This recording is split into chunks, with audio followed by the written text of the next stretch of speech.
সকালবেলায় চলে আসছি রান্নাঘরে, রান্নাবান্না করব। প্রথমে হবে সকালের খাবার, তারপর হবে দুপুরের খাবার। প্রতিদিনই একই রুটিন চলে আমার জীবনে। মেয়েদের জীবনটাই এরকম, বিশেষ করে শহরভিত্তিক জীবনগুলো একদম একঘেয়েমি। সকালবেলা উঠে রান্নাঘরে আসতে হবে, খাবার বানাতে হবে, বাচ্চাদের স্কুলের জন্য রেডি করা, স্কুলে নিয়ে যাও, আবার ছুটি হবে নিয়ে আসো, আবার দুপুরের জন্য রান্না করো, ঘরবাড়ি পরিষ্কার করে, এইভাবেই চলতে থাকে। এখানে তেমন না যে ভালো লাগলো না একটু বিকেলে গেলে আপনি প্রকৃতি দেখবেন, ঘর থেকে বের হলে একটু গাছপালা, পশু পাখি সব কিছু দর্শন পাবেন, তেমনটা না। বাইরের দিকে তাকালে খালি বিল্ডিং দেখা যায়। আর আমাদের বাসার নিচে একটা সুন্দর রোড আছে, যেখানে অনবরত অটোরিকশা চলতেই থাকে।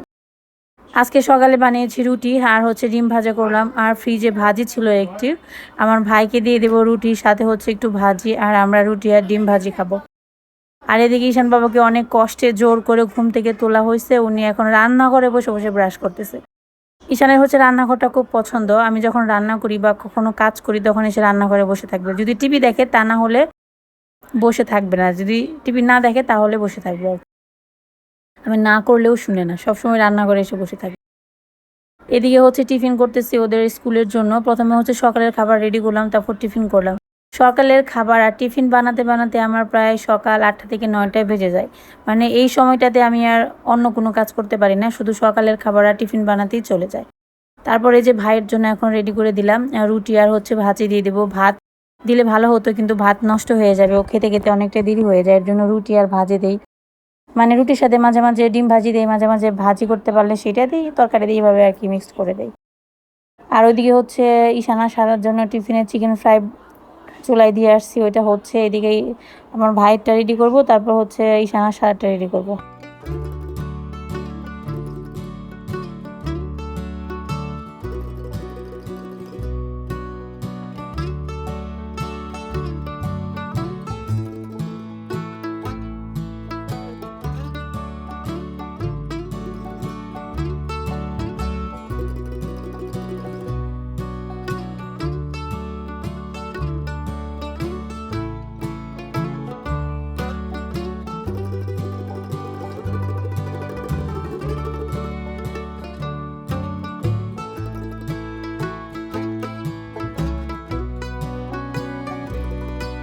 আসতে করবি ওই যে খাই জল না ভালো আর জল ওরা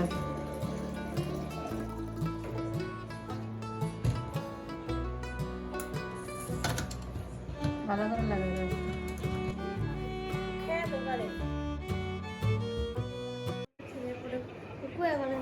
এখানেই সমস্যা। টিফিন বানানো হয়েছে, আজকে চিকেন ফ্রাই করে দিয়েছি। চিকেন ফ্রাইটা আমি সবসময় এক বক্সের মতো করে করে ফ্রিজে রাখি, যাতে টিফিনের জন্য দিতে সুবিধা হয়। তো মাঝে মাঝে চিকেন ফ্রাই করে দিই, মাঝে মাঝে অন্য রেসিপি করি, এভাবে আর কি চলতে থাকে। আর টিফিনের জন্য তো বাচ্চাদের নানা রকমের বাহানা। ঈশান বাবু তো ঘুম থেকে উঠে স্কুলে যাওয়ার কথা বললে আগে জিজ্ঞাসা করে আজকে টিফিনে কী দেবা। যদি টিফিন পছন্দ হয় তাহলে সে খুশি, আর যদি টিফিন পছন্দ না হয় তাহলে আর স্কুলে যাওয়ার প্রতি আগ্রহ থাকে না। তো এদিকে টিফিন প্যাক করা হয়ে গেল, ঈশানা সারাকে স্কুলে পাঠিয়ে দেবো এখন।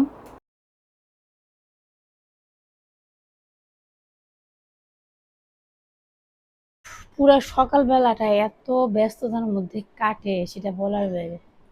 সকাল 6:30টার সময় ঘুম ভাঙছে, ঘুম ভাঙার পর ব্রাশ টাশ করছি, এরপর বাসি টুকটাক কাজ থেকে ওইগুলো শেষ করে তারপর হচ্ছে রান্নাঘরে ঢুকছি খাবার বানাইতে।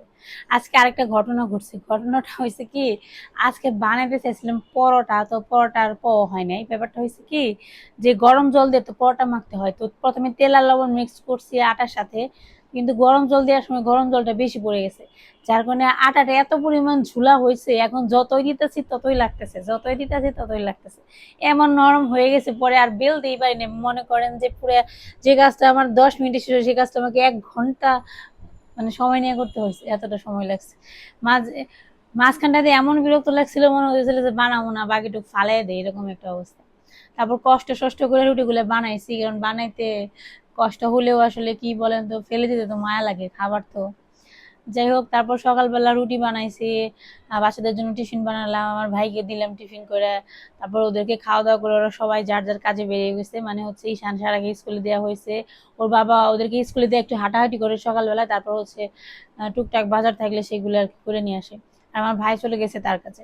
এখন বাসায় আমি একা আছি, এখন হচ্ছে আমি দুপুরবেলা কি কি রান্না বান্না করবো সেগুলো নিয়ে চিন্তা ভাবনা করবো। আর হচ্ছে এই যে দেখেন চাদর নিয়ে বসে আছি, এই রুমের চাদরটা চেঞ্জ করবো আজকে, এই হচ্ছে ব্যাপার। তো আজকে দুপুরবেলা খুব একটা ভালো মন্দ বা আইটেম রান্না করার ইচ্ছা নেই, আসলে আমার আজকে কিছু খাইতে ইচ্ছা করতেছে না। দেখি আমি, কারণ ইদানিং না কোনো সবজি, কোনো মাছ, কোনো তরকারি খেয়ে স্বাদ লাগে না। তাই ভাবতেছি আজকে কোনো তরকারি করবো না, আজকে ডাল করবো, লেবুতে ডাল দিয়ে খাবো। আর তার সাথে হচ্ছে বোয়াল মাছটা হচ্ছে ফ্রিজে, গতকালকে একটা রেসিপি দেখলাম বোয়াল মাছের, যার কাছ থেকে দেখছি সে তো অনেক প্রশংসা করলো, আজকে আমি বানিয়ে খেয়ে দেখবো। রেসিপিটা অনেক ইজি, এটা হচ্ছে বোয়াল মাছের এক ধরনের ফ্রাই, মানে ঝোল টোল কিছু না, বোয়াল মাছটাকে ফ্রাই করছে সব রকমের মশলা টশলা দিয়ে, একটু অন্যরকম করে আর কি। তো দেখি আজকে আমি ওভাবে করবো, পেঁয়াজ টিয়াজ দিয়ে একটু ভাজি করবো, বোয়াল মাছ ভাজি করবো, একটা ডাল রান্না করবো, আর যদি আর প্রয়োজন হয় তাহলে আলু ভর্তা দিবো। আমার মেয়ে আলু ভর্তা এত পছন্দ করে ডালের সাথে, তো ওরা আলু ভর্তা দিলেও খুব খুশি হয়। এই হচ্ছে ব্যাপার। তো এখন বিছানা চাদরটা চেঞ্জ করি।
এই তো চাদরটা চেঞ্জ করা হইলো।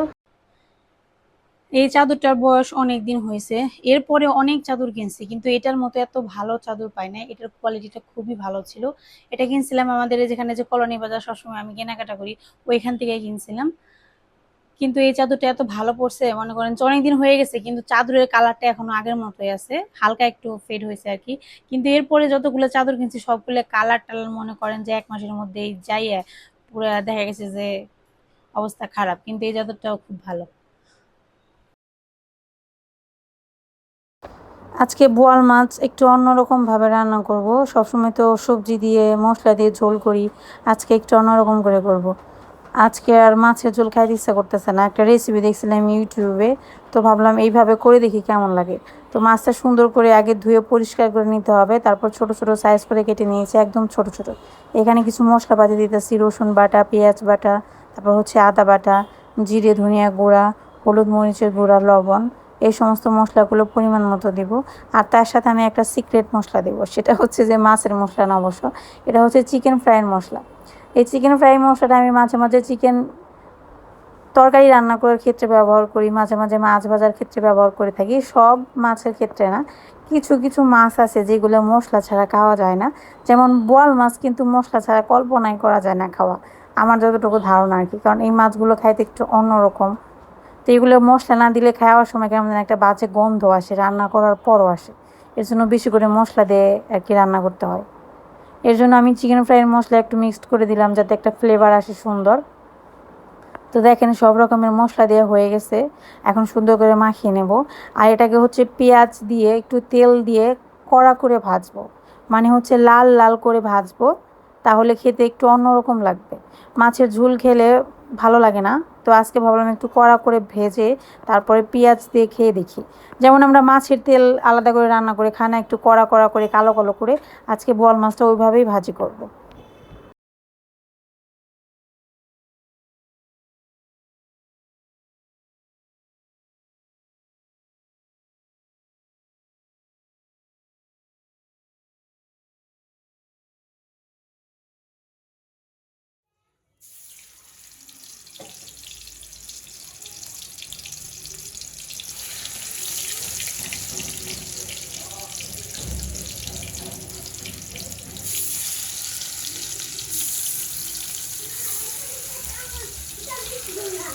হ্যাঁ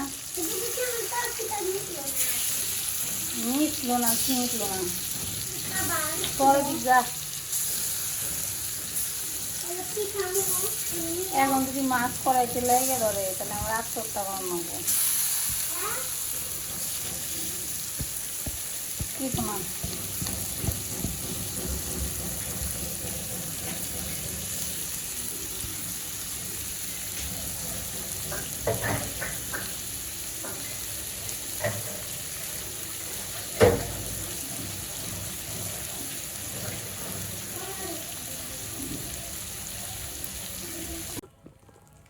এই যে দেখেন মাছ ভাজি হয়ে গেছে।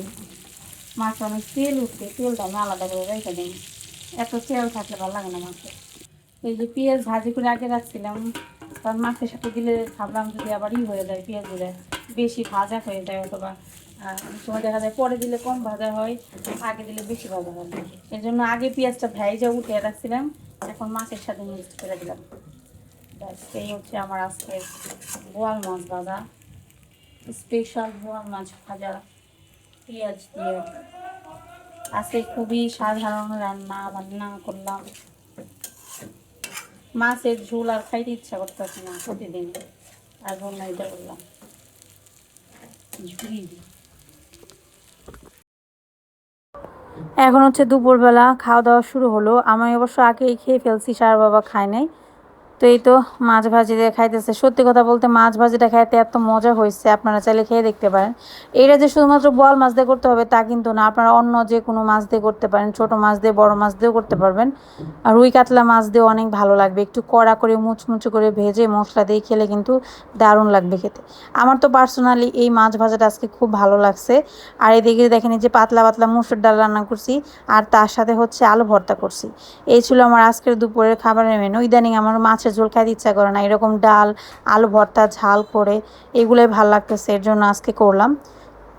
তো সার বাবা খাইতে বসছে, সার বাবাকে আবার আলু ভর্তা দিলে সে খুশি। এই মাছ ভাজি আলু ভর্তা দিয়ে খাওয়া হয়ে যায়।